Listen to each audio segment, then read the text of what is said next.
नमस्कार, स्वागत है आप सभी का आपके अपने इस यूट्यूब चैनल विधिटेरिया में। मैं हूं एडवोकेट मंजीत त्रिपाठी। आज की इस वीडियो में हम लोग बात करेंगे कि पैसा नहीं है ईएमआई देने का तो क्या करें। आजकल सबसे बड़ी समस्या ये होती है कि मल्टीपल लोन्स हो जाते हैं और ईएमआई की व्यवस्था नहीं हो पाती है। ऐसे सिचुएशन में कई बार ये देखा जाता है कि लोग अपने नीड से ज़्यादा पैसे ले लेते हैं। वो क्या करते हैं कि कुछ लोग ट्रेडिंग में पैसे लगाते हैं, पैसा वो ज़रूरत से ज़्यादा ले लेते हैं और जब बारी आती है चुकाने की तो परेशान हो जाते हैं। अब ऐसे सिचुएशन में वो क्या करते हैं, किसी सेटलमेंट एजेंसी के चक्कर पड़ते हैं।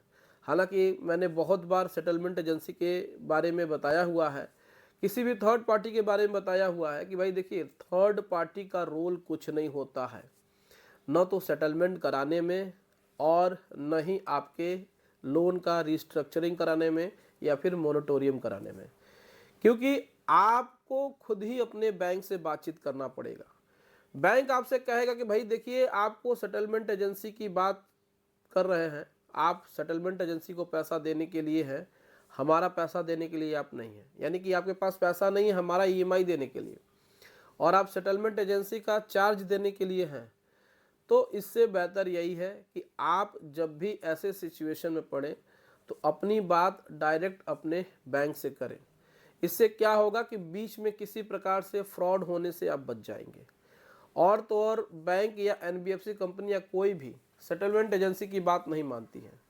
सेटलमेंट एजेंसियां कुछ ट्रिकी तरीके से काम करती हैं। वो कुछ थोड़ी देर के लिए आपको राहत मिलेगी, लेकिन बाद में आपको बड़ा नुकसान हो सकता है। तो जब भी आप लोन के ट्रैप में फंस गए हैं, मल्टीपल ईएमआईज आपकी हो चुकी है और आप पैसा नहीं दे पा रहे हैं, तो आपके पास लोन रिस्ट्रक्चर और लोन मोनेटोरियम, ये दो विकल्प होते हैं। अब देखिए, लोन रिस्ट्रक्चरिंग क्या होती है, लोन मोनेटोरियम क्या होती है। हालांकि वीडियो लंबा बन जाएगा। रिस्ट्रक्चरिंग का मतलब ये होता है कि आपके ईएमआई को, आपके ईएमआई शेड्यूल को रीशेड्यूल कर दिया जाए। हो सकता है उसमें कुछ टेन्योर बढ़ा दे और ईएमआई कम कर दें। लेकिन इसमें कभी कभी फ्रॉड भी देखने को मिलता है, कभी कभी दिक्कत परेशानी कस्टमर्स को हो जाती है। इसमें लोन बोरोवर जो है वो परेशान हो जाते हैं। कभी कभी ये होता है कि बैंक पुराना वाला अकाउंट को चालू रखते हुए एक नया लोन कर देता है और जिसमें उसको समझ में नहीं आता है और बाद में इसको पता चलता है। वहीं आपका लोन मोरेटोरियम जो होता है वो काफ़ी सेफ होता है। उसमें क्या होता है कि 6 महीने से लेकर के 1 साल तक की जो पीरियड होती है, 1 साल से लेकर 6 महीने से लेकर के 1 साल तक का जो टाइमिंग होता है, उसमें ईएमआई गैप का आपको समय मिल जाता है। यानी कि आपको 6 महीने से लेकर 1 साल तक ईएमआई देने की ज़रूरत नहीं है। लेकिन ये जो टाइम है, ये जो पीरियड है, ये आपके नेक्स्ट में जुड़ जाएगा और हो सकता है कि बैंक उस पर इंटरेस्ट वगैरह ले। लेकिन ये आपके लिए सेफ होता है। इसमें केवल सिंगल अकाउंट ही चलेगा, डबल अकाउंट नहीं चलता है। तो इसमें फ्रॉड होने की जो संभावना है वो बहुत कम होती है और इसमें आपको बहुत ज़्यादा बेनिफिट होता है कि भाई आपको कोई फ़ोन कॉल्स नहीं आते हैं और आपके ऊपर कोई ज़्यादा बर्डन नहीं होता है। जब आपकी आर्थिक स्थिति मजबूत हो जाएगी तो फिर आप उसको ईएमआई को फिर से कंटिन्यू कर सकते हैं।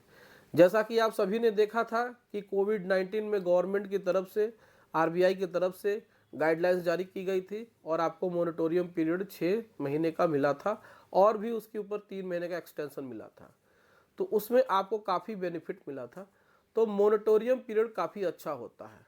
लेकिन हमारा जो सजेशन यही रहेगा कि कभी भी आप किसी भी थर्ड पार्टी के पास न जाएं। आप अपने लोन के सेटलमेंट के लिए या फिर लोन रिस्ट्रक्चर के लिए या लोन मोरेटोरियम के लिए हमेशा आपको अपने बैंक से बातचीत करना है। आप अपने बैंक से बातचीत करेंगे तो इसमें किसी थर्ड पार्टी का इन्वॉल्वमेंट नहीं होगा और जब थर्ड पार्टी का इन्वॉल्वमेंट नहीं होगा तो आप अपने लोन को अच्छी तरीके से सेटल कर पाएंगे या उसका रिस्ट्रक्चर करा पाएंगे या फिर उसको आप मोरेटोरियम ले पाएंगे। तो याद रहे कि थर्ड पार्टी को आप लोग को कांटेक्ट नहीं करना। बहुत सारे लोग हमसे कहते हैं कि सर ये सेटलमेंट एजेंसी, वो सेटलमेंट एजेंसी, ये पैनल, वो पैनल। देखिए, सबसे बड़ी बात होती है कि ये लोग सीधे सीधे आपको डायरेक्ट जो बातें होती हैं वो नहीं बताते हैं। वो बाद में आपको समझ में आता है कि कैसे कैसे ये आपको परेशान करते हैं और आपका काम जेन्युइन नहीं होता है। तो जब भी आपको अपना काम जेन्युइन तरीके से कराना है, रियल तरीके से कराना है, तो आपको बैंक के पास जाना चाहिए। हमारा सजेशन आपको यही रहेगा। तो उम्मीद करते हैं दोस्तों कि ये वीडियो और ये इन्फॉर्मेशन आपको समझ में आया होगा। वीडियो अच्छी लगी हो तो वीडियो को लाइक और चैनल को सब्सक्राइब जरूर करिएगा। चलिए मिलते हैं नेक्स्ट वीडियो में। Thank you so much. जय हिंद दोस्तों।